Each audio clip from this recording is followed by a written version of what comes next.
Taste the Daily.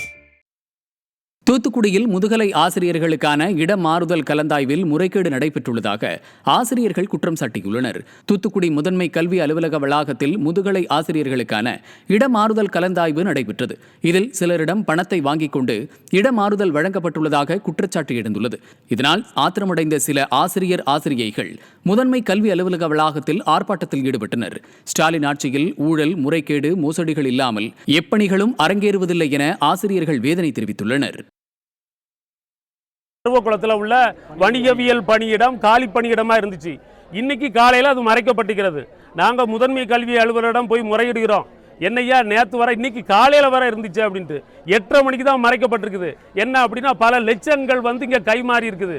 இந்த தமிழக அரசானது, கல்வித்துறையானது ஆசிரியர்களை பல வகைகளை வஞ்சித்து கொண்டிருக்கிறது. பல வகைகளில் ஆசிரியர்களை கொடுமைப்படுத்தி கொண்டிருக்கிறது. இப்போ உள்ள நேர்காணலாக நியாயமான முறையில் நடக்கும் அப்படின்னு பார்த்தோம்னா இந்த நேர்காணல்லையும் ஆசிரியர்களை வஞ்சிக்கிறது. அதிகமான பெண் ஆசிரியர்கள் தான் இதில் பாதிக்கப்பட்டிருக்கிறார்கள். பெண்களுக்கான அரசு அப்படின்லாம் சொல்லிட்டு பெண் ஆசிரியர்கள் அதிகமாக வஞ்சிக்கிறது. இதனால மாணவர்களுடைய கல்வியுமே பாதிக்கப்படுது. நல்ல ஆசிரியர்கள் நல்ல இடத்துக்கு போக முடியறதில்லை. தருமபுரி மாவட்டம் பாலக்கோடு அருகே முறையாக குடிநீர் வழங்காத வட்டார வளர்ச்சி அலுவலரை கண்டித்து காலி குடங்களுடன் பெண்கள் போராட்டம் நடத்தினர்.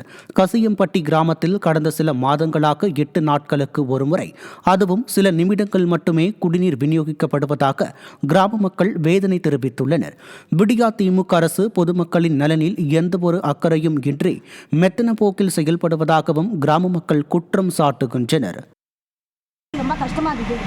குழந்தை குட்டிங்களோ சளி, காய்ச்சல், உப்பு தண்ணியாக குடிச்சு பக்கம் தெக்கி தேரலாம் யாரும் தண்ணி விட மாட்டேங்கிறாங்க. தண்ணிக்கு ரொம்ப எங்களுக்கு கஷ்டமாக இருக்குது. நாங்கள் எழுதிக்கிட்டு எங்களுக்கு எந்த நடவடிக்கையும் எடுக்கலை. இப்போ எங்களுக்கு தண்ணி கண்டிச்சுன்னா எங்களுக்கு ஏதாவது ஒரு நடவடிக்கை எடுக்கணும். எங்களுக்கு தண்ணி இல்லைங்க. இந்த தண்ணி நிறையா போகிற காலத்தில் மழை மாதிரி பெஞ்சு காவேரி வகன்கள்லாம் நம்பி போகிற காலத்தில் எங்களுக்கு தண்ணி வரலைன்னா எங்களுக்கு எவ்வளோ கஷ்டம் இருக்குது சொல்லுங்க பார்க்கலாம்.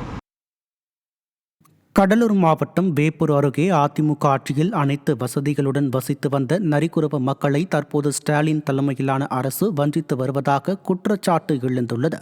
வேப்பூர் அரசு மருத்துவமனையின் அருகில் நரிக்குறவர் இன மக்கள் சுமார் 40 ஆண்டுகளாக வசித்து வருகின்றனர். அவர்களுக்கு ஏற்கனவே அதிமுக ஆட்சியில் வீடு மற்றும் அடிப்படை வசதிகள் செய்து கொடுக்கப்பட்டது. இந்நிலையில் தற்போது அரசு மருத்துவமனைக்கு கூடுதல் கட்டிடம் கட்டுவதாக கூறி நரிக்குறவர் மக்களை திமுக அரசு வெளியேற்றியுள்ளனர்.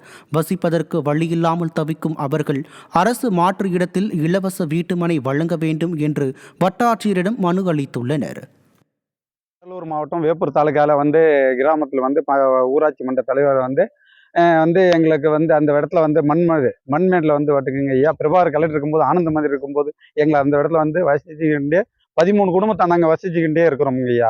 அப்படி இருக்கும்போது ஐயா நாங்கள் இப்போ ஹாஸ்பிட்டலுக்கு அரசு மருத்துவமனைக்கு குறுகிட்டே வரும்போது எங்களுக்கு மாற்று வேடம் காட்டிட்டு எங்களுக்கு எதனாலும் பண்ணிக்கணும்னு சொல்கிறேங்க ஐயா. அது வரைக்கும் நாங்கள் மார்ச்சி கொண்டு வருவோம், அது கொண்டு வரோம்னு சொல்லிட்டு எங்கள் வீட்டு முன்னாடி மார்ச்சி கொண்டு வந்து கட்டிக்கிட்டு இல்லை அது பண்ணிட்டுங்க ஐயா. ஐயா எங்களுக்கு கூடி சீக்கிரமாக எங்களுக்கு மாற்று வேடம் காட்டிட்டு வீடு